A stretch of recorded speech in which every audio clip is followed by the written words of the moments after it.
गुरुदेव, आप कहते हैं यदि दान दो एक हाथ से तो दूसरे हाथ को पता नहीं चलना चाहिए। पर कई बार ऐसा भी होता है गुरुदेव कि दान देने से पहले ही मन में यह भाव आता है कि मैंने तो बहुत पुण्य का काम किया है या मैं बहुत पुण्य का काम करने जा रही हूँ। मेरे जितना दान पुण्य किसी ने किया ही नहीं है। मैं जितनी श्रद्धा से यह कर रही हूँ शायद कोई नहीं करेगा। ऐसी स्थिति में गुरुदेव हमारे दान का क्या महत्व रह जाता है? नहीं, कोई ऐसी बात नहीं है, ये भाव भी ठीक है। और ये हम जब मनुष्य जीवन में होते हैं तो बहुत सारे मनोयोगों के साथ चलते हैं। कभी कभी अहम मान्यता भी अनिवार्य तत्व है। कभी कभी अपने मन में थोड़ा सा खुश हो लेने में, इसमें आप ढिंढोरा तो नहीं पीट रहे हो ना, खुद ही को मान रहे हो ना मैं सबसे बड़ा दानी हूँ, तो ठीक है भाई मान लो। वो तो कर्ण भी मानता ही था, तो ढिंढोरा पीटता था सुबह कि 1.25 मन सोने का दान। 1.25 मन यह काउंट की बात नहीं थी, काउंटिंग की बात नहीं थी, वजन की बात नहीं थी, अपने मन को सवाया करके दान करता था, तो इसलिए दानवीर कर्ण कहलाया। तो कोई ऐसी बात नहीं है, ये अच्छे सुख के हेतु हैं कई बार इससे भी। हालांकि अगर आप अहम मान्यता से बच जाएंगे, आप कुछ हैं, अगर ये विचार आप निकाल दें अपने दिमाग से। देखिए, बड़ा घर बनाना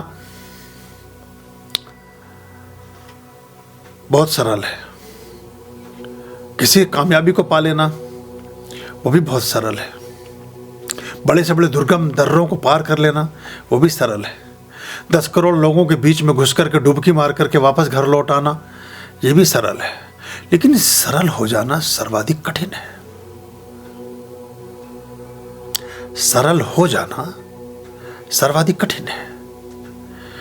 अगर इससे बच नहीं सकते हम, ये थोड़ा बहुत रहता ही है। कभी कभी तो रेफरेंसेस के रूप में रहता है, किसी को बताना पड़ता है शिक्षा के दृष्टिकोण से, नसीहत देने के लिए, प्रेरणा देने के लिए, उसको समझाने के लिए, कई बार जस्टिफिकेशन के लिए भी। अब देखिए, दूसरे हाथ को तो इसलिए भी पता चलेगा कि वर्मा जी शाम को 2 लाख रुपए रख कर गए थे और वर्मानी ने उसमें से 1.5 लाख का दान कर दिया, तो बताना तो पड़ेगा ना दूसरे हाथ को कि 1.5 इसमें से मैंने दान दिए हैं, वरना वो सोचेंगे कि रखे तो 2 हैं। वो किसी आदमी से कई बार कमिटमेंट कराए तो फिर मुश्किल आएगी। तो कोई ऐसी बात नहीं है। वो इसलिए कहा गया था कि एक हाथ से 2 दूसरे को पता न चले, कि इसका ज़्यादा हम ढिंढोरा ही ना पीटते फिरे सारे दिन। क्योंकि समाज में ऐसे भी बहुत लोग हैं जो इतने धनवान मन से नहीं है, या वैसे तो मैं अगर कोई मन से धनवान है ना, उसके लिए दान की व्यवस्था परमात्मा कर ही देता है। सबसे पहले मन से धनवान होना पड़ता है। एक तो हम धन से धनवान होते हैं, एक हम मन से धनवान होते हैं। असली धनवान वो है जो मन से धनवान है। धन से धनवान तो कोई भी हो सकता है, और धन से धनवान की कोई कीमत होती भी नहीं है, मन से धनवान की कीमत होती है।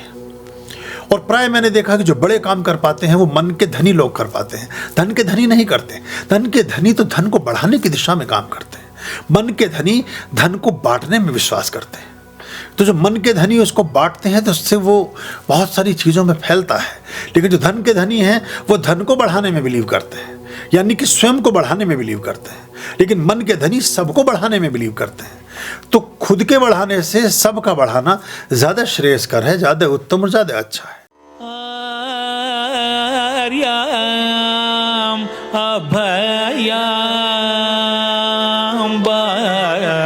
भज रे चित संत